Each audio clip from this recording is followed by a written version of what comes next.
Senator from Kansas. Madam President, it's an honor to be here this afternoon to address my colleagues in the United States Senate, and it's an honor that you sit in the chair as I do so, as I pay tribute to the Honorable Senator Bob Dole.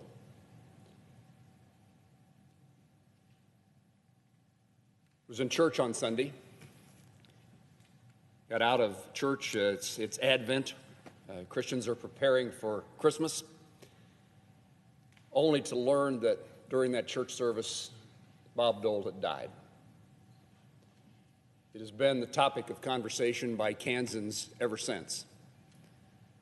Not that kind of curiosity conversation that sometimes you have when someone passes away, but that deep respect, that concern, that care, that appreciation for a life well lived. Senator Dole grew up down the road from where I grew up. I remember kind of the earliest conversation with my own dad about World War II experiences was that Bina Dole, Bob Dole's mother,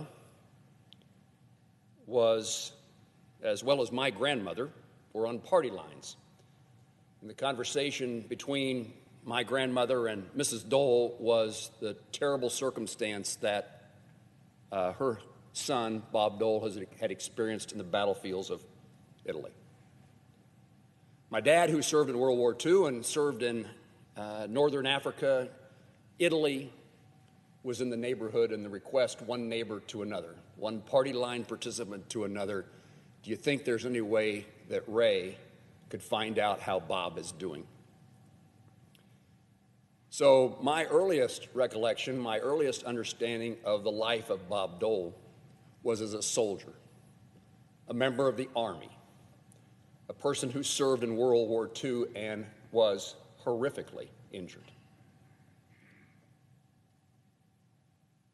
And my view is, and I don't know this, but having known Bob Dole and having seen the consequences of his life, what I think is true is that experience, the near-death experience, the expectation not to survive, and the long road to recovery created in Bob Dole, in his mind and heart, a different circumstance and a different result than if that had never happened. People talk about Bob Dole's life as a member of Congress. He was elected to the United States House of Representatives in 1960. I was asked over the weekend, when did you meet Bob Dole? And I can't remember the first instance, but he was my congressman. And I was engaged in Republican politics as a teenager, and Bob Dole was always there at every gathering. And so I grew up in politics around him, but never with other than a sense of this is somebody we really respect. In 1968, Congressman Bob Dole became Senator Bob Dole. And his life in this body and his life in the House of Representatives culminated in amazing achievements on the legislative battlefield. But when people ask me, what do you remember, what made Bob Dole, my view is his service to America in World War II. I think it made him more aware of people who were struggling, people who had disabilities. I think he saw the challenges that people from across the country faced as a result of their service. He saw the challenges that people in foreign countries experienced in World War II. And when we look at his legislative achievements, we often think of, at least I think of three: Americans with Disabilities Act, food aid, what I call the Dole-McGovern bill, but what many people call the McGovern-Dole bill, that helps feed hungry people, particularly children around the world. and his service to other veterans.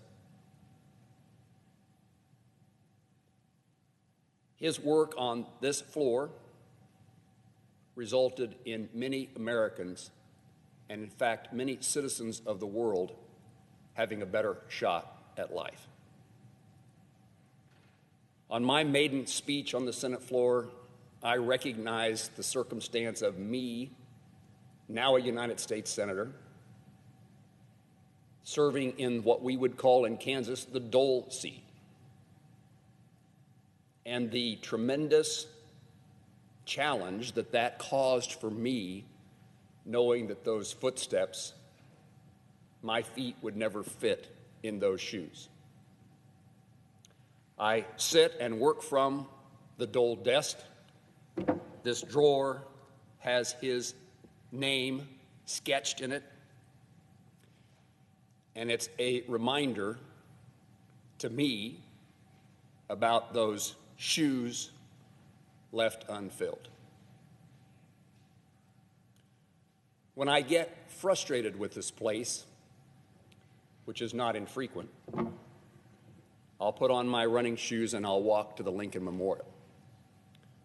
But in the last decade, that allows me not only to go by the Vietnam Wall and come back by the Korean War Memorial, but now I can stop and pay my respects at the World War II Memorial. That's only because Bob Dole cared about those he served with. Bob Dole demanded that there be a memorial to those who served in World War II. But he did more than demand, did more than insist. He helped plan it. He recruited volunteers. He raised the money. And so today we have the chance, and I assume this week we'll be at the World War II Memorial paying respects to all World War II veterans, but we'll emphasize the service of Bob Dole, who made that place to pay those respects possible. I try to visit with every honor flight that comes to Washington, D.C., and in the beginning days of that honor flight, almost everyone, perhaps everyone who came, was a World War II veteran. My own dad got to see the honor built in his, the memorial built in his honor, because Bob Dole made it possible. My dad came here on an honor flight, and Bob Dole was there that day, just like he was at almost every circumstance in which veterans were coming to Washington, D.C., particularly World War II veterans. And Bob Dole didn't stand there for the glory of his service. He stood there to thank others who served in that war. He was there not to take the podium, not to be the public official, but to be the fellow soldier who served.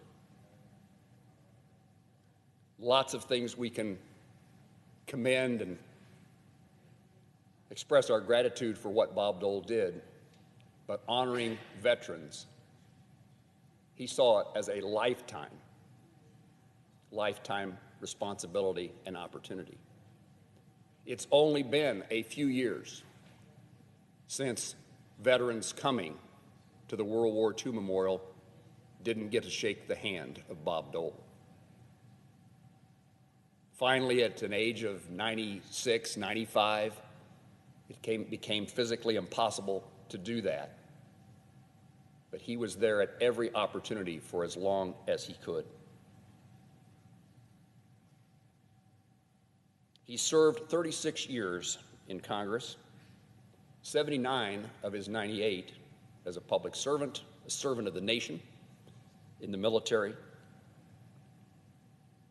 And in addition to the legislative accomplishments, he was a decent person. He exhibited civility. He had warmth. And no elected official, no offense to my friend and colleague who knew Senator Dole so well, Senator Roberts, no offense to Pat, but no one could compete with Bob Dole's wit.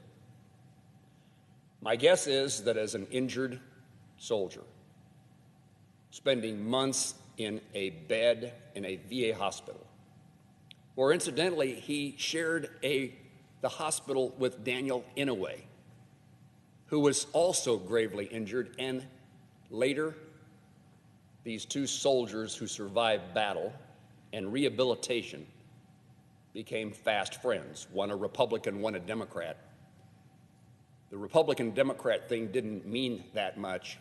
It was the shared service, the sacrifice that these two World War II heroes brought them together and maintained that friendship.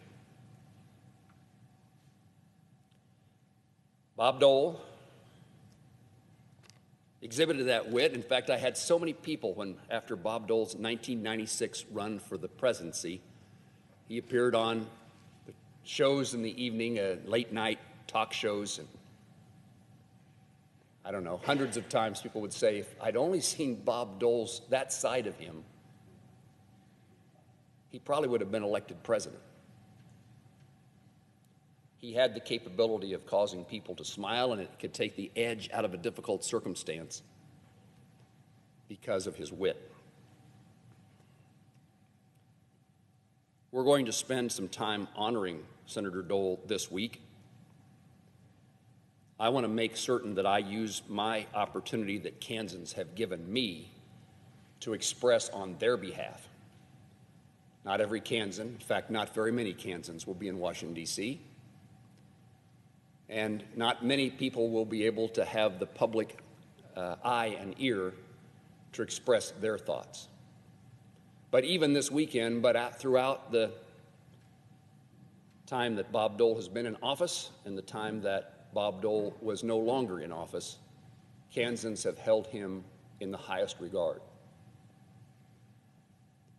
They've appreciated his service. They respect him, even in disagreement. And I've seen disagreements. I've been in rooms in which Senator Dole was there. He voted for the bill that raised taxes on financial institutions and something to do with farmers, and they were there to complain. But Bob Dole had such stature that no one could complain very long about a vote he cast, especially when he explained, you can't get everything you want here, but we can make things better if we give a little here to get a lot more there. A lesson for us today. So on behalf of all Kansans, I express their care, their love, and their sympathies and condolences to Senator Elizabeth Dole, his wife, to Robin, his daughter, to other family members, nieces, and nephews. I also express my condolences to all those who worked for Senator Dole in his office, whether it was his Kansas office or the office of the majority or minority leader. There are so many people in Washington, D.C. today. And in fact, I looked to see how many United States senators served with Bob Dole during his tenure here that still serve today. I heard Senator Leahy on the floor earlier this afternoon, Senator Grassley, Senator McConnell, I heard him as well, Senator Shelby, Senator Feinstein, Senator Murray, Senator Inhofe, and Senator Wyden all had the opportunity to serve with the Kansas senator, with the senator from Kansas, Bob Dole. And I can't imagine that doesn't influence the way they do their work and the way they look at the United States Senate. But to those who served in his office as members of his staff, and many of them have gone on through nominations and confirmations to become hugely important people in agencies, departments, and bureaus across this government.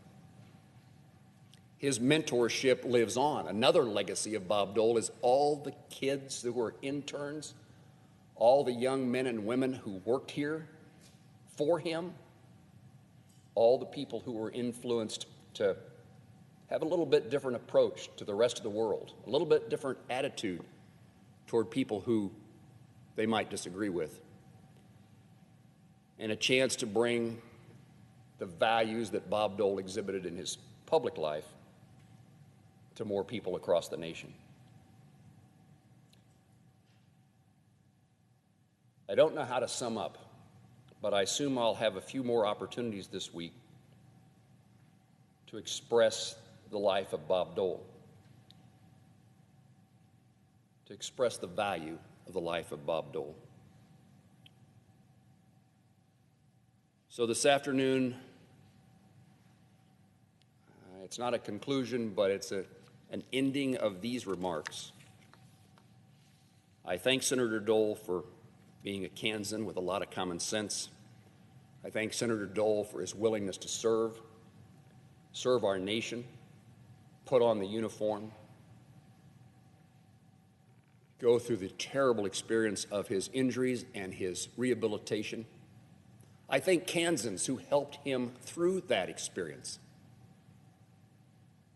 Most of my life, I've heard the stories of Bob Dole's hometown of Russell, Kansas. Again, I grew up within 15 miles of Russell. And upon his return from the VA hospital to his hometown, the community rallied to his survival and his success and his rehabilitation. The story of cigar boxes in the drugstore where he worked as a soda jerk in high school. The businessmen and women, the people, the farmers and laborers, the workers who put nickels and dimes, a few dollars here and there into the cigar boxes around town to make sure that Bob Dole and his mom and dad had the resources to recover. Maybe it takes us back to that value of coming from a small town where people know each other and care about each other. Where on a party line, two worried mothers can have a conversation about their sons in service, but where a community knows the importance of respecting and helping those in need. So to the people of Russell and to the people across Kansas, thank you for the manner in which you have treated and respected a man worthy of our respect. Madam President, I yield the floor.